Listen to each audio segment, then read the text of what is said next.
With Legacy of Light, the most exciting thing for us is to build 18th century costumes.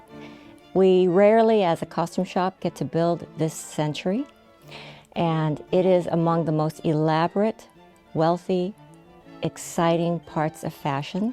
In that period, they wore a conical-shaped corset, which flattened the front and made the waist very small.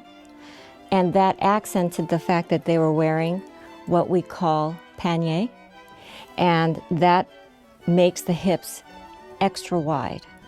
And they're collapsible, and sometimes you could even use the tops for pockets. Over this frame, this silhouette, they were able to create a look such as this. This is the wedding gown worn by Pauline in our play.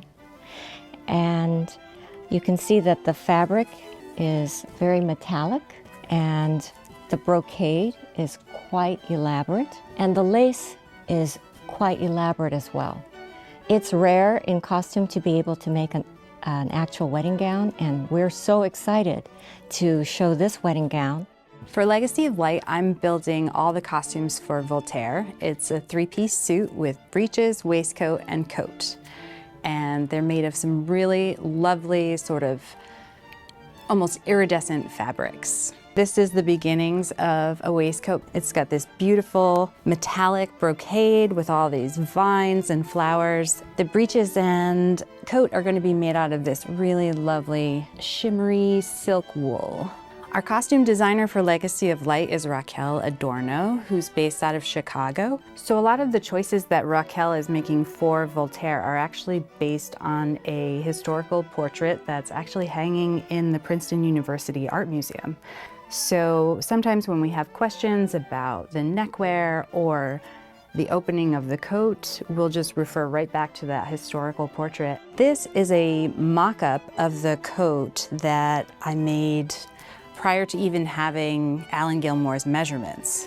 By making the coat out of a mock-up fabric like muslin, then we're free to make mistakes. We can take risks and cut into things and know what it's gonna look like without having to go directly into the silk wool.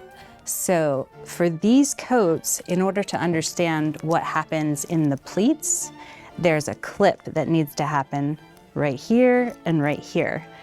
And once you cut something, it's irreversible. And as you can see on the fashion coat, the pleats aren't quite clipped yet, so they don't hang the way I want them to. But once I clip into that fabric, I'll be able to pleat it up, and we'll get all this lovely movement and fullness in the skirt. When Voltaire is sword fighting with these big long skirts, it's just gonna really fill out our stage.